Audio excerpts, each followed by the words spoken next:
commencer. L'annuaire, soit vous n'y êtes pas, vous souhaitez y être inscrit, vous écrivez juste vos coordonnées, vos noms, prénoms, tout ça, de manière le plus lisible possible.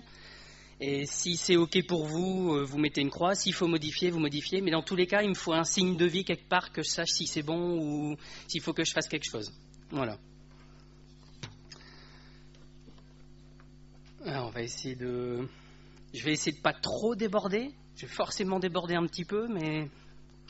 Alors, aujourd'hui, je fais la suite de ce que j'ai fait les 2 fois d'avant, c'est-à-dire discuter de la Bible. Alors, on a vu dans la première partie la création de la Bible, enfin l'écriture et le principe du recensement des livres, la création du canon. On a vu dans la deuxième partie la transmission de la Bible avec différents groupes de gens qui nous l'ont réécrit, qui l'ont recopié, tout ça, dont les massorettes.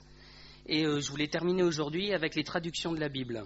Alors, l'inconvénient, c'est que j'ai trop pour un message et que j'en ai pas assez pour 2.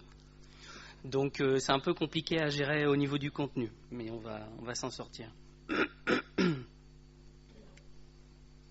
Alors, je fais juste un point rapide, c'est pas forcément ce qu'il y a de plus intéressant, je pense, pour nous, mais c'est une question presque de culture chrétienne, sur les anciennes traductions. Quand j'entends ancien, c'est des traductions qui datent d'il y a plusieurs siècles, et il y en a j'en ai pris 3 qui sont relativement connues, voire très connues, et je voulais juste aller rapidement dessus. Comme ça, chacun, quand on parle de la Vulgate, la Septante ou le texte reçu, vous saurez de quoi on parle. Après, si vous êtes curieux, vous allez chercher, il y a plein de trucs super intéressants là-dessus. Alors, la Septante, elle date de 300 avant Jésus-Christ. Les auteurs, ce seraient 72 hommes. Alors, on a une légende sur la Septante, on ne sait pas ce qui s'est vraiment fait, comment elle a été écrite, mais c'est l'idée que Ptolémée II, qui était pharaon d'Égypte, a voulu commander une traduction de la Bible. Il a voulu une traduction en grec. C'est écrit dessus normalement à un endroit. Hein. Voilà, traduction... Je suis censé avoir un pointeur, ouais. Traduction de l'Ancien Testament de l'hébreu vers le grec.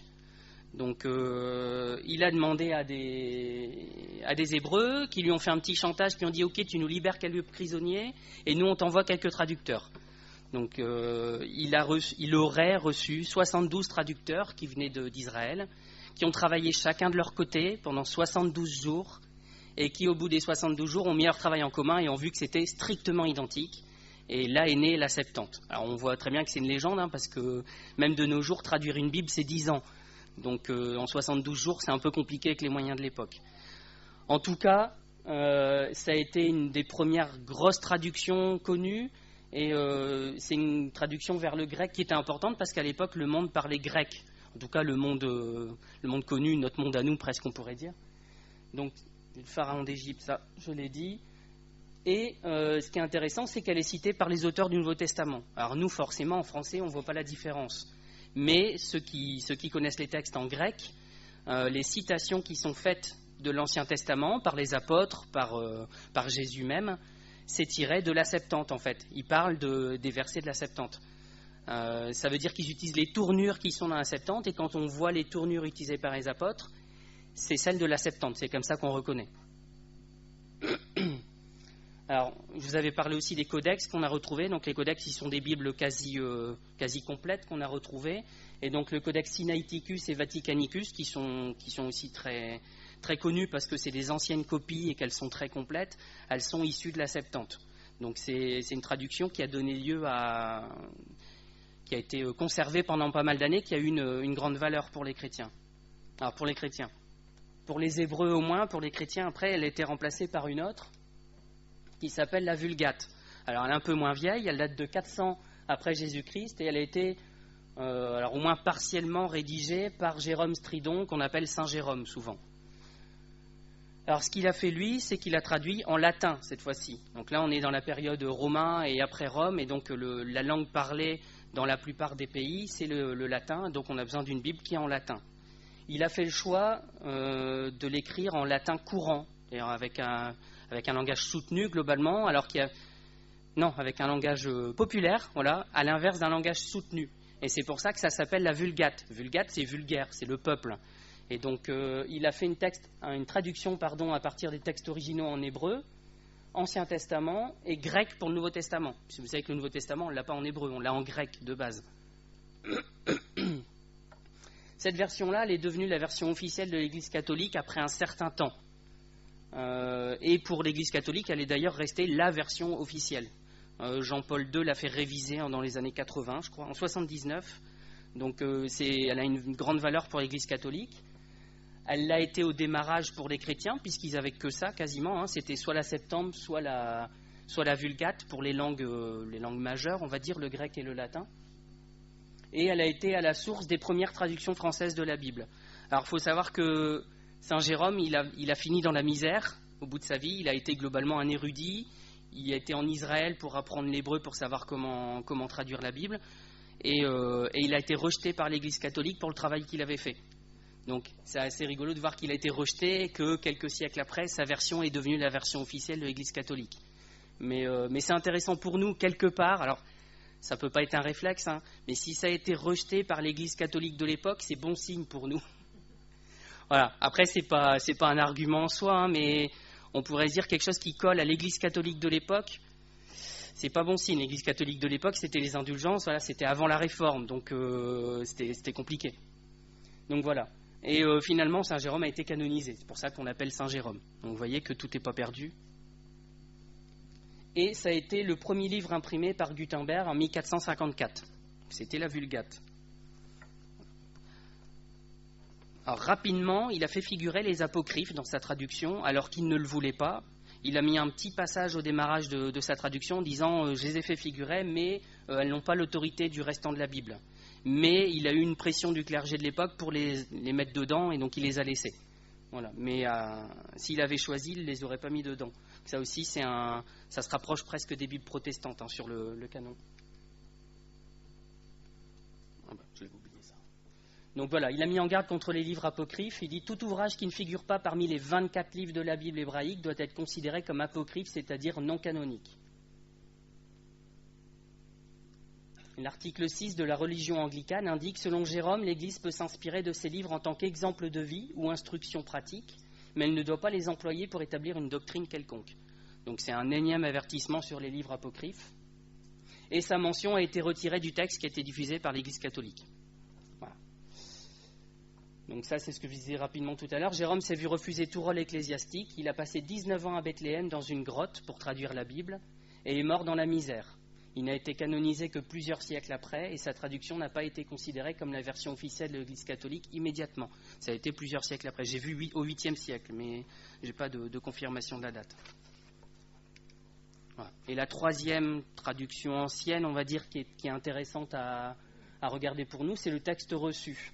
Alors celui-là, il date du XVIe siècle, donc on est beaucoup plus récent, et il a été fait par Erasme, qui habitait à Rotterdam, qui était philosophe, théologien et donc traducteur de la Bible. Donc ce qu'il a fait, c'est qu'il a compilé les textes grecs d'un certain type, donc le type byzantin. Donc si vous vous souvenez, la fois dernière, on a dit qu'il y a globalement deux types de manuscrits, il y a les byzantins et les alexandrins, et voilà, ça fait deux familles de textes qui sont un peu différentes les unes des autres, qui n'ont pas tout à fait la même philosophie. Donc il a pris les manuscrits de type byzantin, il les a compilés, il a essayé de voir de faire un travail sur les différentes versions, de remonter à ce qui pouvait être le texte original, le plus près en tout cas. Alors pourquoi on l'appelle le texte reçu ? Parce qu'il y a un petit texte qui apparaît au début de sa traduction, de quelqu'un qui envoie sa traduction à un autre, je ne sais plus, qui dit, alors en latin, je vais le lire en français, vous tenez le texte maintenant reçu par tous où il n'y a rien de corrompu. Et donc on a reçu le texte reçu par tous, et la version d'Erasme a été appelée le texte reçu. Donc c'est pas une gloriole de sa part de dire moi c'est mon texte à moi, c'est le texte que j'ai reçu de Dieu, c'est les gens qui l'ont appelé comme ça, et c'est devenu après un standard quasiment pour l'Église protestante. Donc ça a été à la base de plusieurs traductions, dont celle de Luther en allemand, la King James Version aussi, et la version d'Osterwald qui a donné lieu après à d'autres versions, on l'avait vu la fois dernière. Donc ça a été à la source de pas mal des traductions qu'on a maintenant finalement, parce que via Osterwald on a récupéré des tas de traductions. Voilà. Et donc il y a des petites batailles des fois entre le texte reçu, le texte purement byzantin, le texte purement alexandrin. Les gens se crêpent le chignon pour savoir quelle est la version de départ de la Bible. Il y a plein de trucs sympas à lire là-dessus, mais la conclusion n'est pas si facile. Bon, on ne va pas revenir sur ça, j'en ai parlé la fois dernière. Mais si ça vous intéresse, allez feuilleter, allez voir, il y a des arguments dans les deux camps et c'est intéressant. Après, ce que je vous avais dit, on avait terminé sur ça la fois dernière, hein, il faut garder l'idée que le texte biblique, il est resté quasiment inchangé du début à la fin. On ne peut pas dire mot à mot parce que voilà, on n'a pas le texte du tout début, mais dans les doctrines, il n'y a rien qui a changé. S'il y a des points de discordance sur les traductions, sur les textes originaux, c'est des bricoles en fait, et ça ne change rien en fait que Jésus est mort pour nous, qu'il est mort pour nos péchés, ça ne change rien au plan du salut en fait. Alors je fais un point rapide sur des traductions, alors peut-être un peu plus modernes. Bon, sur les premières, on n'est pas beaucoup plus moderne que le texte reçu. Ouais. Donc la Darby, elle date de 1859, alors la première version, hein, la Martin ensuite en 55 et Osterwald en 1740, alors c'est dans l'autre sens. Voilà. C'était d'abord Osterwald en 44, Martin en 55 et Darby en 59. Donc qui ont fait des traductions relativement littérales, c'est-à-dire mot à mot, ou très proches du mot à mot. Et il y a des Bibles qui suivent celle d'Olivetan en 1535. Elle a été reprise dans la Bible de Genève et améliorée. La Bible de Genève a été aussi reprise après. Les traductions, ça marche comme ça en fait. C'est qu'il y a une première traduction qui a été faite souvent il y a longtemps. Et au fur et à mesure, les gens la révisent, la revoient et essayent déjà d'actualiser par rapport au langage qui évolue. Et puis de corriger des trucs qu'ils ont identifiés comme étant peut-être pas la meilleure traduction possible. Donc il y a des enchaînements comme ça entre Olivetan, la Bible de Genève, Osterwald et Martin, qui sont finalement la même source derrière. Alors la Bible seconde, ça c'est celle qu'on a assez couramment dans nos églises, hein, qui date initialement de 1880, qui a été révisée en 1910, en 78, en 79, en 2002 avec la nouvelle Bible seconde, et en 2007 avec la seconde 21. Alors, Nouvelle Bible second et second 21, c'est un langage qui est plus courant par rapport aux autres. Si vous prenez encore les 1910 ou 78, 79, on sent que voilà, c'est un langage qui est relativement soutenu. Et après les années 2000, ils ont fait 2 traductions qui sont plutôt en français courant et qu'on lit beaucoup plus facilement. Alors, on parlera de ces traductions après. Voilà, on a fait le tour de la Bible seconde, je pense. Hein. La Bible de Jérusalem. Alors, à Jérusalem, il y avait une école biblique et archéologique française, et donc ils ont fait une traduction de la Bible. En étant à Jérusalem, c'était plutôt pas mal d'avoir accès à certains documents, d'avoir accès aussi à des gens qui connaissent le monde hébreu mieux que nous. Et donc, elle a été faite en 1955 et révisée en 73 et 98. Il y a une version Bible d'études, d'ailleurs, qui est utilisée le samedi matin, si je ne me trompe pas. C'est celle-là? Ou c'est le Summer? D'accord. Autant pour moi. En tout cas, il y a une version d'études. Et le but de la Jérusalem, c'est de serrer au texte original le plus près possible. Donc c'est encore une fois une Bible avec un langage relativement soutenu et puis relativement mot à mot, ce qui fait que les phrases, des fois, elles sont compliquées à comprendre pour nous. Après, je vais peut-être passer les autres rapidement. La Tob, qui est une version œcuménique, donc protestants et catholiques qui ont bossé ensemble, qui contient les livres apocryphes, donc il y a forcément eu des compromis hein, quand les deux travaillent ensemble. Mais ça a des apports de travailler ensemble dans le sens où on essaye d'éviter les biais théologiques. Voilà, les catholiques ont une théologie qui est quand même différente des protestants pour certains points. Et quand on traduit, on est forcément influencé par ce qu'on croit et par notre doctrine.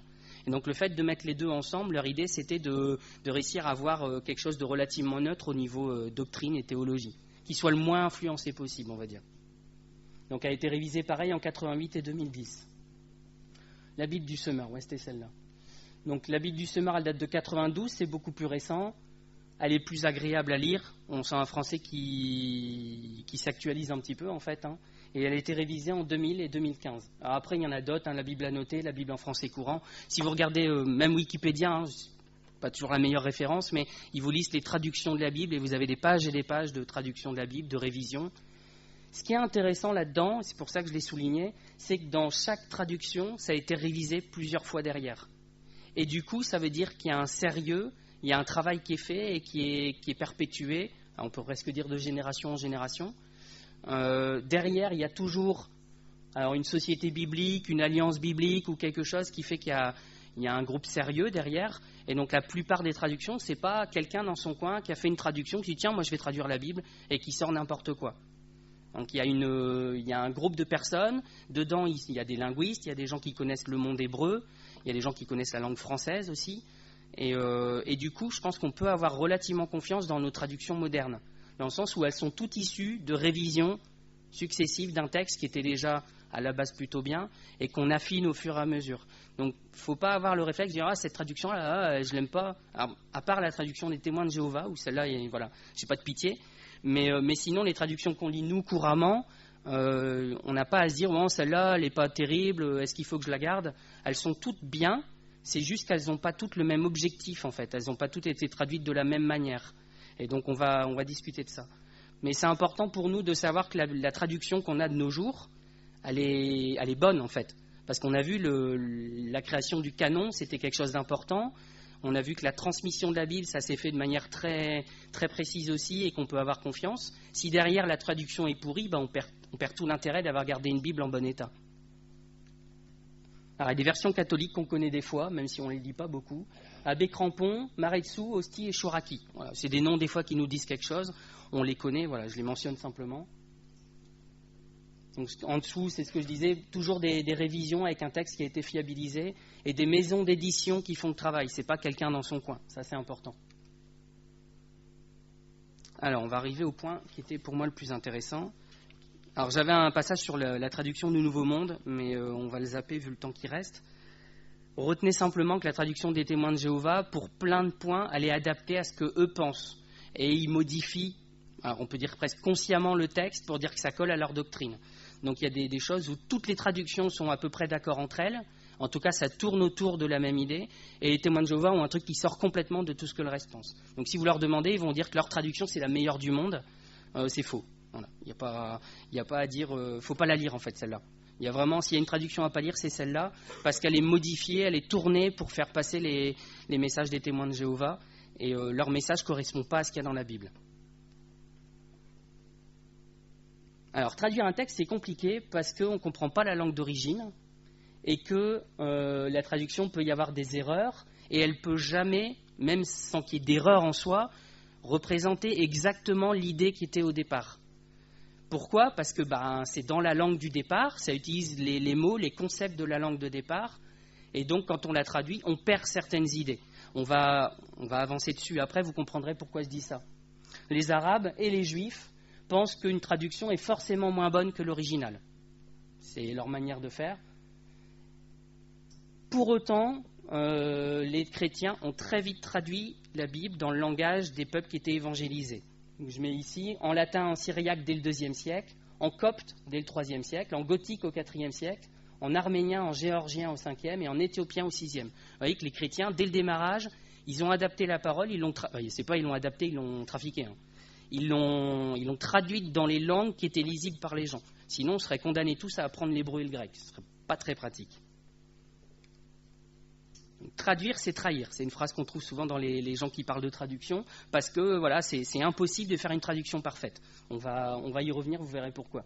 Donc chaque langue a son fonctionnement, ses spécificités, ses expressions qui ne sont pas traduisibles.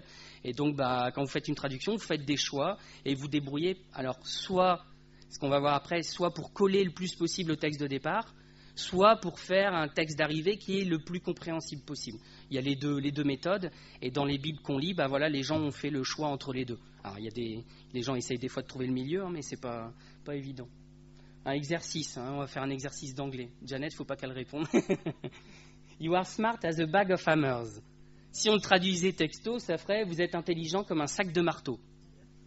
Bon, ça n'est pas terrible. Voilà. Si on veut le traduire mieux en français, on va dire tu es bête comme un balai. Ça, c'est notre expression à nous. Ouais, je prends des exemples super. Hein. Le truc, c'est que celle-là, elle est bonne parce qu'elle le traduit mot à mot, donc elle garde l'idée de départ, alors que le tu es bête comme un balai, elle garde l'idée d'arrivée, en fait. C'est l'idée de tu es bête, en gros. C'est pas ce que je suis en train de vous dire. Hein. C'est juste un exemple de traduction. Once bitten, twice shy. Donc littéralement, on traduirait une fois mordu, la deuxième fois craintif. Et vous voyez qu'on a une expression en français qui donne beaucoup mieux que ça, qui dit « chat échaudé, craint l'eau froide ». Bon, c'est le même raisonnement. Une fois mordu, la deuxième fois craintif, c'est du mot à mot. Bon, on comprend l'idée quelque part. Par contre, le chat échaudé, craint l'eau froide, on a bien compris ce que ça voulait dire et on capte beaucoup mieux. Donc dans les traductions, il y a voilà, la littérale et il y a la mieux. Alors mieux dans le sens où on la comprend mieux.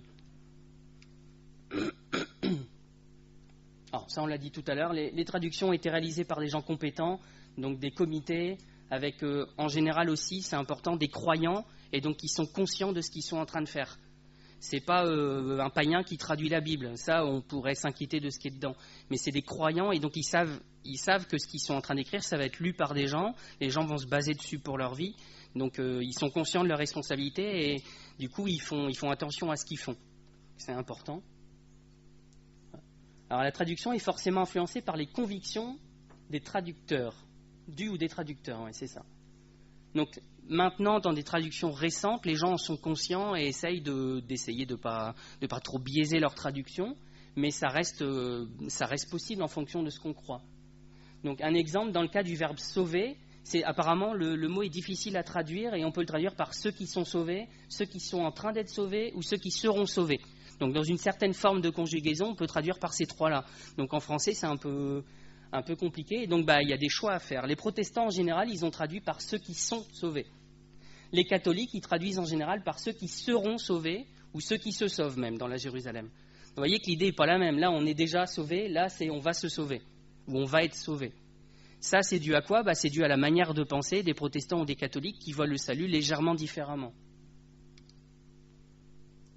Alors dans Matthieu 1, 25, on traduit en général par « Joseph ne connut pas Marie jusqu'à ce qu'elle eût enfanté ». Et l'ancienne version liturgique catholique, elle traduisait « Joseph n'eut pas de rapport avec elle, elle enfanta un fils ». Vous voyez qu'il y a un point-virgule qui s'est mis au milieu. Et ça, c'est parce que chez les catholiques, pendant un moment, Marie était restée vierge toute sa vie. Donc il fallait bien que la traduction, elle suive aussi. Alors je ne dis pas que les gens l'ont fait exprès de traduire, de mettre des traductions différentes, mais liées à ce qu'ils pensaient, à ce qu'ils croyaient, ils l'ont fait, je pense, spontanément, différemment. Nous, si on traduisait, ce serait orienté par ce qu'on croit aussi, quelque part. Donc voilà pourquoi aussi, c'est peut-être pas une très bonne idée de lire les traductions catholiques pour nous. Donc pourquoi ? Voilà, c'est ce que je disais pour coller à la virginité perpétuelle de Marie. Et dans la version de 2013, ça a été corrigé, et il ne s'unit point à elle jusqu'à ce qu'elle enfante un fils. Donc ils ont corrigé, là ça se rapproche de ce que nous on lit dans nos traductions à nous.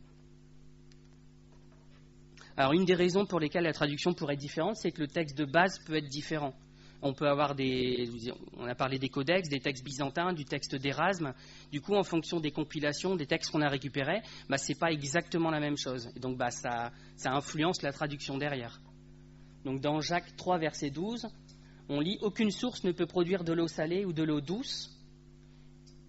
Et on peut le lire aussi, de l'eau salée ne peut pas non plus donner de l'eau douce. Vous voyez que l'idée est presque la même, mais là on parle d'une source, et là on parle de l'eau salée qui se transformerait en eau douce. Donc c'est pas exactement la même chose. Et quand je vous dis, c'est des fois sur des détails, plus que des points théologiques. Dans Matthieu 5, 22, tout qui se met, j'ai du mal recopier mon truc moi. C'est tout homme ou quiconque se met en colère contre son frère mérite de passer en jugement. Le sans raison, on ne le retrouve pas dans tous les textes hébreux ou grecs en fait. Là c'est du Nouveau Testament, donc grec. Donc en fonction des textes, il y en a des gens, ils vont mettre sans raison. Ça ajoute un sens un peu différent à la phrase. Ça ne la transforme pas complètement. Mais c'est pour ce genre de raison qu'il faut faire attention à une prédique qui serait basée sur un mot dans la Bible et qui le tournerait vraiment, qui l'exploiterait totalement en disant « Allez, c'est écrit comme ça, donc il faut faire ça ». Il faut se méfier. Il faut se méfier à cause de ça. Voilà. Alors des fois, le texte original est obscur. C'est-à-dire que nous, dans notre compréhension, on ne le comprend pas, on ne sait pas, ou alors il y a plusieurs manières de le traduire, et donc les traducteurs sont obligés de faire un choix à un moment donné. Donc la formulation originale, des fois, est très condensée, il est difficile de déterminer quelle est la fonction des mots, ou quel lien les propositions ont entre elles. Les mots employés peuvent avoir aussi des sens différents. Si le mot, quand vous le traduisez, il y a 3 sens différents, à un moment donné, il faut faire un choix. Alors des fois, vous avez le contexte qui vous permet de vous guider, des fois, vous ne l'avez pas. Donc vous êtes obligé de trancher. Et des fois, on ne connaît pas le sens de certains mots. Tout court en hébreu, on ne sait pas ce que ça veut dire, et voilà. Donc, dans Néhémie 12, verset 9, on lit « Bakbukia et Uni, leurs frères, qui étaient devant eux pour leur garde. » Qui étaient unis pour leur garde, et la fin de la phrase, j'aurais dû la noter aussi, c'était entonner un chant ou quelque chose comme ça. On ne sait pas si les frères ici, c'est des membres de la parenté, des frères de sang, ou si c'est des compatriotes, des frères hébreux, ou si c'est des frères parce qu'ils sont de la même famille de Lévites ou parce qu'ils servent le Seigneur ensemble. On ne sait pas en fait qu'est-ce qui veut dire ce mot frère exactement en hébreu. Donc on est obligé de faire des choix sur traduire quand on traduit le texte. Quand on dit « ils sont devant eux pour leur garde », ça peut signifier qu'ils assistent les autres, ils vont avant eux et donc ils préparent le terrain. Ça peut dire que physiquement, ils sont devant eux. Et quand ils chantent l'un en face de l'autre. Il y a des versets comme ça, pas plein d'eux, mais il y a des versets où on ne sait pas exactement comment le traduire, on ne sait pas quelle était l'idée du texte. Alors, honnêtement, ce genre de phrase-là, ça ne change pas grand-chose à notre théologie. Hein. C'est pas grave, mais il faut le savoir que ça se passe dans le texte des fois. Dans le psaume 105, verset 19, on a attaché ses pieds avec des chaînes, on a enserré son cou dans du fer jusqu'au moment où est arrivé ce qu'il avait annoncé et où la parole de l'Éternel l'a purifié au creuset. Le roi l'a fait libérer.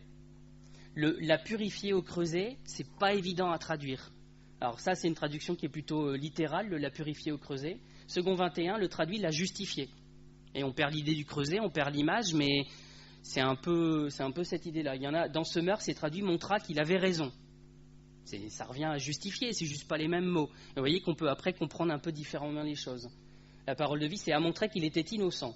Et la Nouvelle Bible Seconde lui fit surmonter l'épreuve. Vous voyez qu'on tourne autour de la même idée, mais il y a des mots différents parce qu'on ne sait pas quelle était l'idée exacte du texte. Alors on prend français courant, prouva quel genre d'homme il était. On le comprend encore mieux, c'est plus facile pour nous. Par contre, on avance encore dans le choix qui est fait du traducteur de l'idée qui était dans le texte. Et en second, c'est l'éprouva, tout simplement.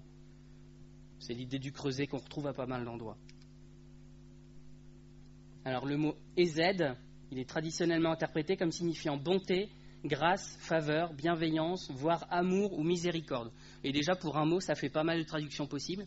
Si vous avez la Bible online ou des choses comme ça, des fois, vous voyez les numéros Strong. Quand vous cliquez dessus, vous avez le mot hébreu et puis les traductions possibles. Alors, souvent, vous avez un paquet de traductions et donc, celui qui a fait le travail, il est obligé de choisir en fait ce qui lui semblait le plus adapté. Alors, il y a une étude qui lui a même attribué le sens de fidélité, de loyauté ou d'amour loyal. Et que là, on a un panel de mots disponibles et donc il y a forcément un choix à faire. Dans Jean 1, verset 5, la lumière brille et les ténèbres ne l'ont pas accueillie. Alors dans certains cas, ces traduits ne l'ont pas maîtrisée, ne l'ont pas surmontée, ne l'ont pas comprise ou ne se sont pas emparés d'elle. Et tout ça, c'est bon. D'un point de vue traduction pure, c'est bon. Simplement, on ne sait pas ce que l'auteur du départ, il a dit exactement parce que c'est dans sa pensée. Nous, on a juste une phrase et il faut se débrouiller avec. Alors, un des points peut-être le plus important pour nous maintenant, c'est le niveau de langue qui est attendu, le public qui est visé. En fait, quand les gens traduisent la Bible, ils visent une cible quelque part. Et si, ok, moi je fais une Bible qui est pour des gens plutôt cultivés, ou alors je caricature, mais pour des ados, pour des jeunes qui ne vont pas avoir la compréhension des mots qu'on utilisait en 1910. La seconde 1910, quand on la lit, on sent quand même qu'on a pris de l'âge. La Bible a pris de l'âge, nous moins déjà. Mais voilà, il y a des gens qui sont ciblés, et quand on fait une traduction moderne encore plus, les gens se disent, ok, on vise des gens qui ne sont pas chrétiens au départ, et on a envie qu'ils lisent la Bible.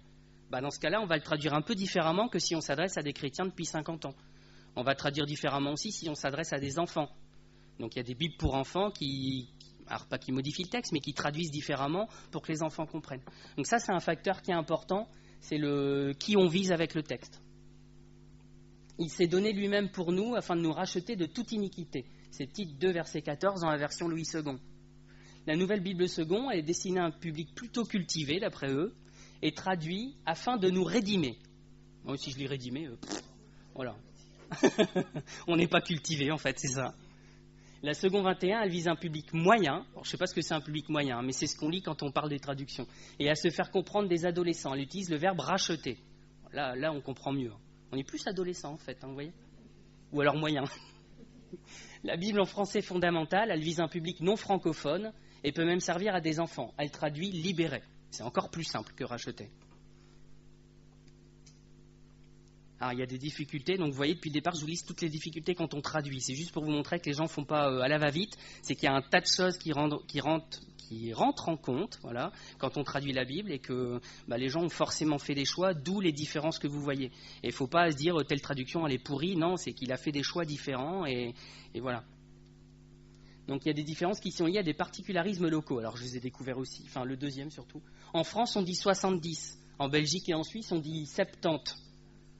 En fonction de qui on attend, si vous voyez une traduction française qui va être diffusée en Suisse, ils pourront traduire 70 du coup. C'est bête comme truc, mais il y a plein d'autres mots comme ça. en fait, et ça explique pourquoi les mots sont différents. En France, on a tendance à dire 10 centilitres, et en Suisse, c'est 1 décilitre. C'est la même quantité, hein, c'est pas grave. Mais c'est juste qu'on n'exprime pas les quantités de la même manière. Donc quand vous allez traduire, il faut en tenir compte aussi. Ça, vous savez aussi, les mesures. Est-ce qu'on emploie les mesures de la Bible ou est-ce qu'on transforme en kilos, en mètres et en secondes avec le système international? C'est un choix à faire. Est-ce qu'il faut garder les coudées, voilà, ou transposer en centimètres et en mètres, en prenant le risque d'arrondir du coup, parce que c'est plus la même valeur? Est-ce que vous permettez d'arrondir les valeurs qui sont dans la Bible quand vous traduisez? Ça peut paraître bête, dis-moi 13, quelque chose, machin, je l'arrondis à 13, mais est-ce que Dieu n'a pas voulu que ça soit cette dimension-là exacte? C'est pas facile à dire. Est-ce qu'on va se risquer à parler de pièces au lieu de cycles à l'époque d'Abraham, en sachant que les pièces n'existaient pas encore et qu'ils commerçaient avec des cycles? Le système monétaire, il est apparu au 7e siècle avant Jésus-Christ, donc bien après Abraham. C'est un choix à faire aussi. Est-ce qu'on va dire dans le texte que la mer en question, c'est la mer Méditerranée, pour que la personne comprenne, ou est-ce qu'on va l'utiliser l'ancien mot de cette mer-là? Mer Méditerranée, c'est récent en fait, c'est les Romains. Hein. Donc voilà, il y a un tas de choix à faire comme ça qui ça nous passe au-dessus. Hein. Quand on lit la Bible, on ne se rend pas compte, mais c'est important pour le traducteur. Ah, celui-là, ça c'était pour Stéphane, ça. Ballot. On ne traduit pas avec les mêmes mots en fonction de si on sait que la Bible va être lue par quelqu'un dans son coin ou que la Bible va être lue tout haut dans l'église. Pourquoi? Parce qu'il y a des homonymies, des trucs qui sonnent bizarrement quand on le dit uniquement. Donc Dieu est le mal. Est-ce que vous n'allez pas traduire plutôt Dieu déteste le mal? Parce qu'à l'oral, ça passe mieux. Dieu est le mal, vous pouvez entendre Dieu est, le verbe être, le mal. Donc c'est à prendre en compte aussi, c'est bête. Et Jésus est loin de Dieu. Pareil, ça c'est des trucs que Stéphane il capte très vite quand on parle, quand on parle à l'église. Voilà, c'est tout bête, on n'y pense pas, mais il faut le prendre en compte quand même. Voilà. Et donc le principe principal, on l'a déjà abordé plusieurs fois, c'est est-ce qu'on traduit mot à mot? Alors c'est ce que les gens du métier appellent ça l'équivalence formelle ou littérale. Une traduction littérale, c'est vraiment le plus possible mot à mot, où on privilégie la langue de départ, donc l'hébreu ou le grec. On va rester le plus proche possible du texte, on va garder si possible le même nombre de mots, si possible les mêmes structures de phrases. Ça fait des contraintes pour traduire comme ça. Et il y a l'équivalence dynamique ou fonctionnelle, qui là privilégie plutôt le sens dans le langage dans lequel on traduit, donc pour nous en français, qui va privilégier une phrase qui donne bien en français et qu'on comprend bien, et on va chercher à rendre le sens du texte. Alors il n'y a pas une bonne ou une mauvaise traduction, c'est ce qu'on a vu tout à l'heure, c'est qu'il y en a une qui va privilégier quelque chose, l'autre qui va privilégier l'autre, et puis on essaye de trouver le juste milieu quand on traduit. C'est encore un exemple, il fait beau en anglais. Si vous le traduisez de manière formelle, it is making beautiful. L'anglais, il ne comprendra rien. Ça ne veut rien dire en anglais, en fait. Si on le traduit de manière dynamique, on va dire the weather is nice. Mais ce n'est pas les mêmes mots. Et ce n'est pas la même manière de le dire. Vous voyez, il fait beau, c'est une tournure impersonnelle. Et the weather is nice, c'est remis dans l'autre sens, c'est personnel. Donc il y a plein de choses comme ça. Comme chaud. Ça, c'est une traduction en ch'ti. On n'a pas encore la Bible en ch'ti. Donc dans une traduction à équivalence dynamique, donc celle où on privilégie le français, pour nous, l'inconvénient, c'est que le traducteur, il fait des choix sur le sens du texte. À un moment donné, il se dit, ok, ce texte, il veut dire ça, et donc je fais une phrase en français qui veut dire ça. Ça implique qu'il ait bien compris le sens de départ. Mais ça nous permet à nous de lire un français qui est beaucoup plus facile à lire, de mieux comprendre l'idée. Alors il vaut mieux quoi? Est-ce qu'il vaut mieux un français qui se comprend bien, mais qui n'est pas tout à fait la même idée que le départ, ou un français qui est plus dur à comprendre, mais qui est l'idée de départ? Ça dépend des gens, en fait. C'est pas simple. Donc le mot grec pistis veut dire foi, confiance, fidélité. Donc une traduction dynamique va traduire selon le contexte. En fait, en fonction des versets, vous n'allez pas utiliser la même traduction pour ce mot-là, même si le mot grec derrière, c'est le même. Et du coup, dans la liste de Galates 5, 22, comment on traduit? Parce que là, le contexte, il n'y en a pas vraiment. Vous pouvez mettre foi, confiance, fidélité, c'est le même mot de toute façon en grec. Alors l'équivalence formelle, donc la traduction littérale, elle impose moins un sens particulier. Du coup, vous essayez juste de traduire les mots et vous laissez la personne comprendre ce qu'elle veut bien comprendre. Par contre, elle laisse davantage paraître des répétitions. Non, ça c'est positif. Elle laisse davantage paraître des répétitions, des jeux de mots. Il y a des endroits dans la Bible où il y a des jeux de mots et que nous, en français, on ne comprend plus si c'est traduit d'une certaine manière. On y perd quelque part.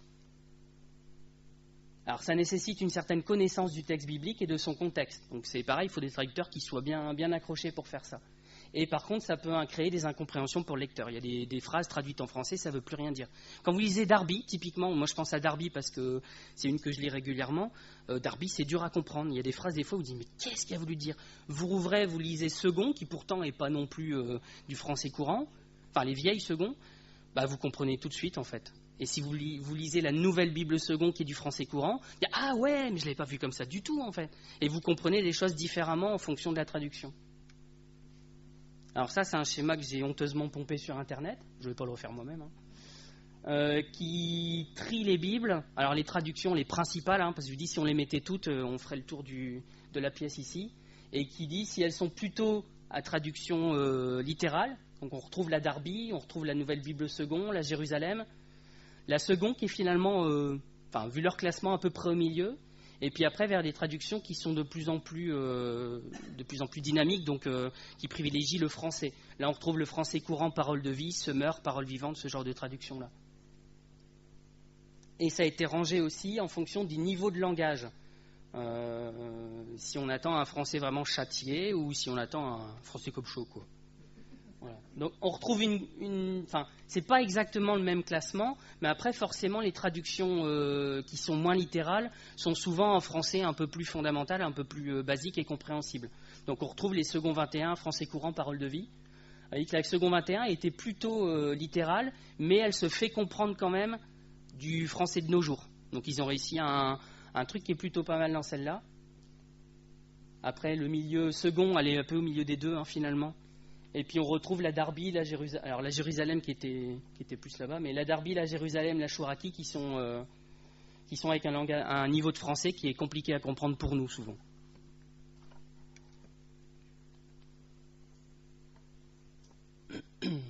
Alors Matthieu 5, 20, encore quelques exemples pour vous montrer que c'est pas si simple, dit littéralement « Si de vous la justice ne dépasse pas plus que des scribes et des pharisiens », après il y a la suite du sermon sur la montagne, donc une traduction littérale formelle dit « Si votre justice ne dépasse pas celle des scribes et des pharisiens ». Ça c'est ce qu'on lit en second en général. La Bible du semeur et celle en français fondamental rendent la notion d'obéissance à la loi plutôt que justice. C'est une manière de comprendre qui est plus simple quand on n'est pas habitué aux choses bibliques, justice, amour, tout ça. Les gens vont pas forcément, quand ils vont lire justice, ils vont pas comprendre comme nous quand ils sont pas chrétiens en fait. Donc ça peut être une manière de les aider à comprendre. Et la Bible en français courant, elle parle de fidélité à la volonté de Dieu. Et entre justice et fidélité à la volonté de Dieu, c'est pas la même chose, c'est juste que d'un côté on a voulu traduire littéralement, de l'autre côté on a voulu traduire l'idée. Dans 2 Samuel 18.3, littéralement, ça se traduirait « Ils mettront un cœur vers nous ». Vous voyez, si on lisait tout en littéral, ce serait atroce. Et il vaut mieux traduire « L'attention se portera vers nous ». Et Darby, il traduit par « prendre garde à ». Alors c'est pas tout à fait pareil, mais voilà, le texte de départ c'était ça. Le français courant, il dirait « Il court vers le mal ». C'est une manière de faire. Alors vous voyez que là on passe de courir à avoir un cœur, c'est pas tout à fait les mêmes organes. Et en hébreu, on trouve facilement « Ses pieds courent vers le mal ». Ça c'est aussi typique de l'hébreu où il personnalise des membres du corps, ma main va faire ça, ou mes pieds courent vers le mal. On comprend bien que c'est toute la personne qui court, mais voilà, c'est la manière de penser de l'hébreu qui se reflète plus vraiment en français derrière. Dans Proverbe 18-21, littéralement ça dit « Mort et vie dans la main de la langue ». Vous avez tous la même image que moi, la main de la langue. J'ai pas fait de dessin, la main de la langue, mais voilà, ça colle pas en français, c'est pas possible. On peut pas dire qu'il y a une langue qui a une main, et donc on traduit la langue à pouvoir de vie et de mort. C'est la même idée, c'est juste que là en français ça se tient beaucoup mieux. Et on peut penser à l'expression française avoir le bras long. On a quand même des fois encore dans notre langue l'idée d'avoir le bras long, c'est pas juste j'ai un bras qui pendouille par rapport à l'autre, c'est que j'ai un pouvoir supplémentaire ou j'ai des relations par rapport à d'autres. Alors dans le livre de la Genèse, à 10 reprises on retrouve l'expression Élé Tolédot, qui veut dire tels sont les engendrements.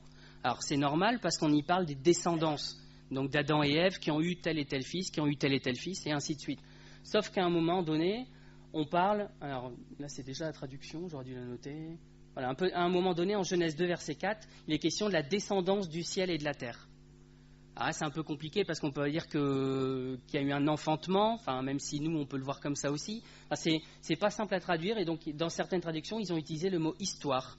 Parce que l'engendrement de quelque chose, c'est l'histoire, c'est le début de l'histoire de cette personne ou de cette chose. Dans la version seconde, c'est « Voici les origines des cieux et de la terre ». On n'a pas dit « Voici l'engendrement des cieux et de la terre » parce que nous, engendrement, c'est lié à l'accouchement, c'est lié à la manière dont les hommes naissent, en fait. Donc pour les cieux et la terre, ça faisait bizarre. Donc ils l'ont traduit « Voici les origines des cieux et de la terre ». À la fin, je vais finir à côté. Voilà, alors pour terminer, et on sera bien en fait, pour simplifier, on peut dire que la traduction qui convient le mieux est celle avec laquelle on a l'habitude de lire la Bible, même si des fois ça fait du bien de changer. J'ai lu pendant, j'ose pas dire, mais des dizaines d'années. D, ça va, c'est à partir de 2. J'ai lu la seconde depuis je sais pas quand, en fait. J'ai toujours lu la seconde. Et donc, il y a des gens qui me disent, la seconde est compliquée à lire, tout ça. Quand ça fait 20 ans, en fait, on prend plus garde.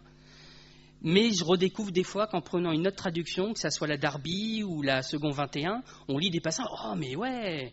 À force, en fait, on a intégré le texte et on n'est plus surpris des fois.